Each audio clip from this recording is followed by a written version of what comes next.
नमस्कार, मैं सचिन दीक्षित एक बार फिर से आप सभी के सामने हाजिर हूँ। एक ऐसा व्यक्ति मेरे साथ में उपस्थित है आज, जिसने संगठनों को संचालित करने में और उसकी आवाज़ और उसकी बेबाक और बेधड़क आवाज़ से वसई विरार ने हमेशा उनकी आवाज़ को सुना है, समझा है और जिस तरह से उन्होंने संगठनों का संचालन किया है वह एक कुशल और एक बेधड़क तरीके का व्यक्तित्व सामने आता है। ऐसा इस व्यक्ति को देखने के बाद समझ में आया।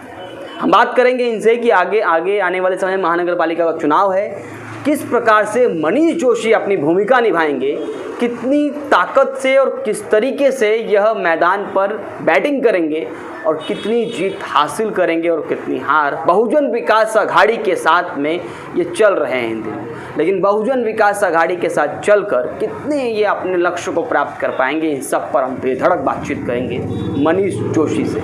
नमस्कार मनीष जी। नमस्कार मनीष जी, सबसे पहला सवाल, आपने राम रहीम एकता मंच संचालित किया, आपने कई सारे संगठनों को लेकर साथ में मैदान पे उतरते रहे। बहुजन विकास आघाड़ी के साथ में कितना आपको भरोसा है कि आप मैदान पे उतरेंगे और फतह करके आएंगे, जीत कर आएंगे? क्या लगता है आपको इस बार महानगर पालिका चुनाव? बहुजन विकास आघाड़ी का नाम ही काफ़ी है। बहुजन विकास आघाड़ी का मतलब क्या है? सब बहुजन जितने समाज है उनको साथ में लेके चलने वाली बहुजन विकास आघाड़ी, सिर्फ एक समाज को पकड़ के चलने वाली बहुजन विकास आघाड़ी नहीं है। हमारे लोक नेता हितेंद्र ठाकुर जी हर संगठन, हर समाज को लेके चलने वाले, इसलिए हमें इलेक्शन में कोई भी सामने पार्टी आए, सब पार्टी एक होकर लड़ेगी, शिवसेना, बीजेपी, राष्ट्रवादी, महाविकास आघाड़ी, तो भी हमें बहुजन विकास आघाड़ी को कुछ फर्क नहीं पड़ रहा है, क्योंकि अप्पा के साथ यहाँ के हर जनता, हर जाति के लोग जुड़े हुए हैं दिल से। क्या माने कि इस बार महानगर पालिका चुनाव में मनीष जोशी उतरेगा? क्योंकि आपकी चर्चा देखी जाए, वार्ड नंबर 39 हो, 68 हो, 69 हो, 46 हो, मनीष जोशी की एक चर्चा है इन वार्डों में।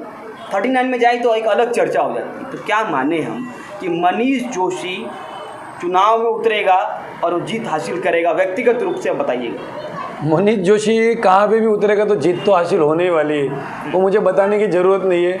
मगर हमारे जो बहुजन विकास आघाड़ी के जो वरिष्ठ है, सम्मान्य हितेंद्र जी ठाकुर, सम्मान्य क्षितिज जी ठाकुर, सम्मान्य राजू जी पाटिल, सम्मान्य उमेश जी नाइक, सम्मान्य रुपेश जी जाधव, जितने हमारे वरिष्ठ हैं सम्मान्य, वो सब जो डिसीजन लेंगे वो मुझे मान्य है।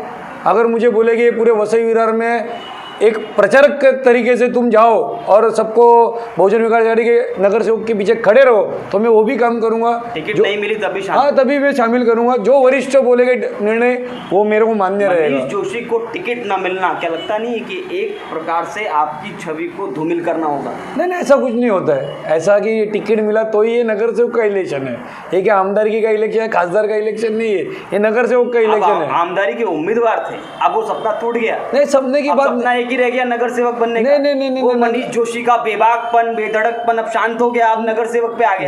जब मैं ये क्यों कर रहा था, जब मुझे दिख रहा था कि नहीं कुछ हो रहा है, अभी मुझे दिख रहा है सब हो रहा है, तो मुझे करने की जरूरत ही नहीं। ये सब डैशिंग बना, ये सब, और अभी जो भी डैशिंग करते हैं बहुजन विकास आघाड़ी, वो सिर्फ फेमस होने के लिए करते हैं।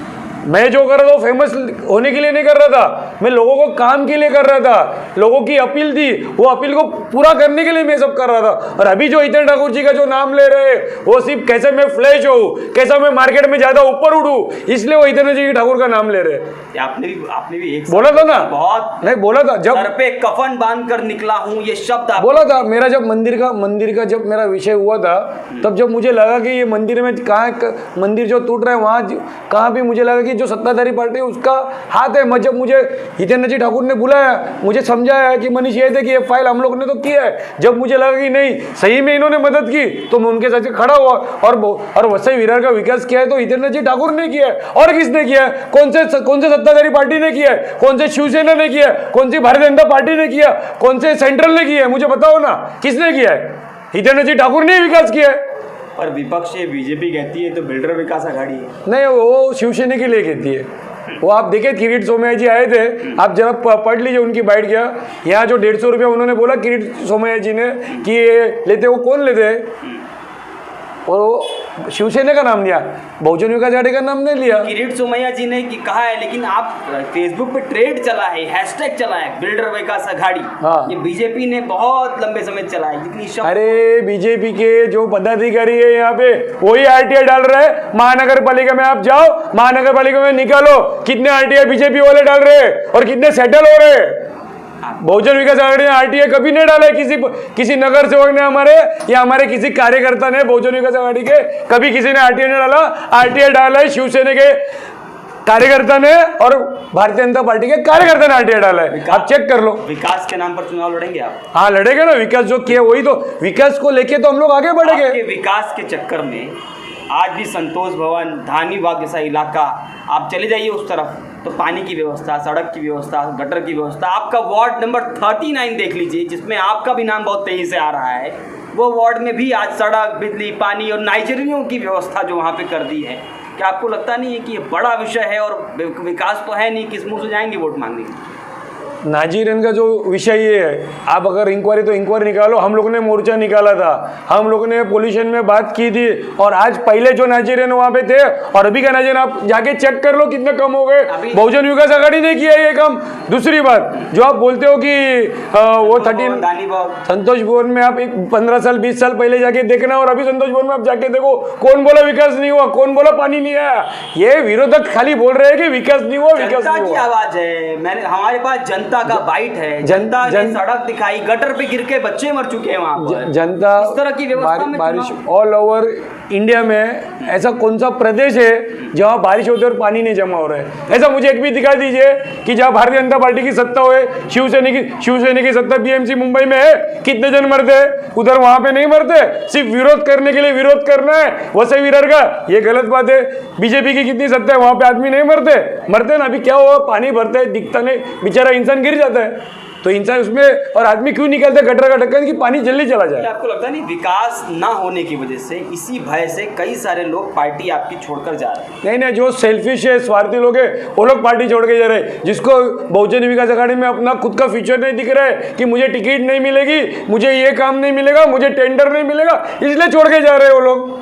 अपने लिए जा रहे हैं, किसी पार्टी के लिए, दूसरे के लिए, खुद का भलाई के लिए जा रहे हैं। आपको नहीं मिलेगा तो नहीं, उसी में रहूंगा क्योंकि अप्पा विकास करते हैं, अप्पा काम करता है, मैं उनके साथ में खड़े रह के काम करूंगा। टिकट का मुझे कोई माहौल, मेरे लिए टिकट बड़ी बात नहीं। मनीष जोशी एक खुद ही ब्रांड है, उसको टिकट की जरूरत नहीं है, नहीं होगी। मैं अपने ब्रांड पे काम करता हूँ। मेरे को जो हितेंद्र जी ठाकुर जो काम करते हैं उसका मैं फैन हूँ। अभी मेरे को जब समझाया गया कि ये काम हम लोग ने किए और जब मुझे लगा तो मुझे अच्छा लगा। अभी जैसा नीतीश राणे, नारायण राणे मेरे नेता है, हितेंद्र जी ठाकुर मेरे नेता है, राजू जी पाटिल मेरे नेता है, वो मेरे नेता है और मेरे नेता के विरोध में कोई बोलेगा तो उसके खिलाफ मैं खड़ा रहूंगा और मैं बोलूंगा। भरत राजपूत धानू के नगराध्यक्ष ने कहा कि एक समय योगी जी यहाँ आए थे, उन्होंने उस स्टेटमेंट को वापस दोहराया। उन्होंने कहा कि मैं भी कहता हूँ, उन्होंने कहा कि इस तरह के ठाकुर यूपी में गली गली में बहुत घूमते हैं। वो यूपी है ना, ये महाराष्ट्र है। भरत राजपूत भी महाराष्ट्र में रहते, यूपी में नहीं रहते। जवाब यहाँ वसई विरार में मेरे को एक सीट जीता के तो लाओ बीजेपी की, फिर मुझे बोलना बहुत इजी है, करना बहुत कठिन है।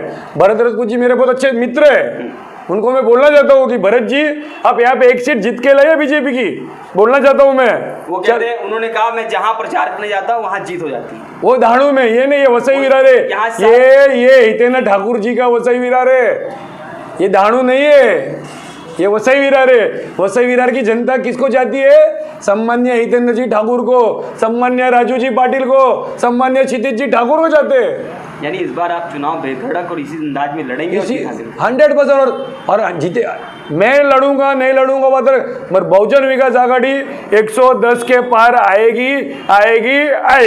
अगर एक भी सीट कम हुई तो क्या करेंगे? तो मैं खुद, बड़ा दावा है। नहीं, मैं बोलता हूँ ना, अगर एक भी सीट कम हुई तो कहाँ हम लोग कम गिरे, वहाँ पे भी हम लोग ने काम नहीं किया, ऐसा हम लोग फिर सोचेंगे कि कहाँ हम कम पड़े।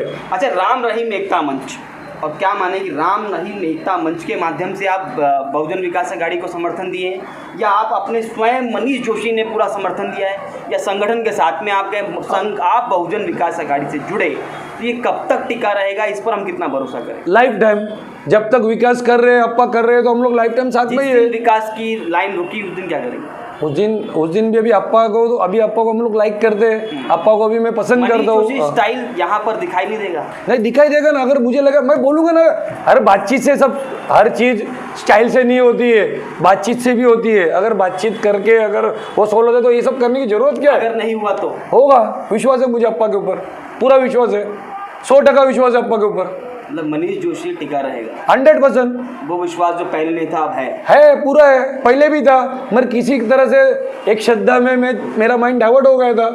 जो श्रद्धा का विषय रहता है, हिंदुत्व का विषय था, उसमें जब मंदिर का विषय है तो मुझे लगा कि ये सत्ताधारी पार्टी कर रही है। जो लोग आपके साथ में थे आज वही प्रेस कॉन्फ्रेंस करके लगातार आरोप लगाते हैं। उनका काम क्या है? फ्लैश होना। उनको बोलो ना एक सीट में एक नगर सेवक में खड़े रह के जिता के दिखाए, चलो चैलेंज देता हूँ, खड़े होके दिखाए, चलो जो विरोध कर रहे हैं अपने हितेंद्र ठाकुर जी का, नगर सेवक, अंदर की तो दूर की बात है, नगर सेवक में खड़ा होके दिखाए और जीत के दिखाए हितेंद्र ठाकुर बहुजन विकास आघाड़ी के सामने। डिपोजिट भी जब्त होगी, ये तो छोड़ो जीतने की बात, डिपोजिट भी जब्त हो जाएगी बहुजन विकास आघाड़ी के सामने, हितेंद्र ठाकुर के सामने बोलना ये बात अलग है, और जीत के लोगों में जीत के आना वो बात अलग है। वो प्रेस कॉन्फ्रेंस करके लगातार पर्दे खोल रहे हैं, लगातार भ्रष्टाचार खोल रहे हैं, उन पर उनको आप कह रहे हैं कि वो जाके चुनाव लड़के जीतो फिर मैं मानूंगा, नहीं तुम सही हो। एक नगर सेवक जीत के दिखाओ, आमदार की तो बहुत दूर की बात है, एक नगर सेवक जीत के दिखाओ तो मैं मानूंगा तुम सही हो, चलो मैं एक्सेप्ट करूंगा तुम सही हो। आखिरी सवाल, मनीष जोशी इस बार पूरी तरीके से ताकत से किसी भी सीट से अगर वोट टिकट मिला तो ठीक, नहीं मिला तो शांत रहेगा? 100%। और मिला तो सामने की डिपोजिट भी जब्त करूंगा, इतनी ताकत है। जो वार्ड में से मिला सामने वाले की डिपोजिट भी नहीं रखूंगा, ये सबको पता है, मुझे बोलने की जरूरत नहीं। मैं चैलेंज देता हूँ, जो भी कैंडिडेट सामने आएगा कोई भी पक्ष का, उसकी डिपोजिट भी हम लोग जब्त करेंगे। धन्यवाद, थैंक यू। ये थे मनीष जोशी, और मनीष जोशी ने अपनी पूरी भाषा में जिस अंदाज में उनको जाना जाता है, आक्रामकता, बेधड़क, उन्होंने फिर से एक बार फिर बिगुल फूंक दिया और कह दिया है कि वो चुनाव लड़ेंगे तो सामने चाहे जो हो, लेकिन डिपॉजिट उसकी होगी जब्त। अब देखना ये होगा कि मनीष जोशी की ये भाषा कितनी धरातल पर तब्दील होती है, कितनी दिखाई देती है। आने वाला समय बताएगा कि मनीष जोशी का ये आक्रामक रुख कब तक लगातार कायम रहता है। आज के लिए धन्यवाद।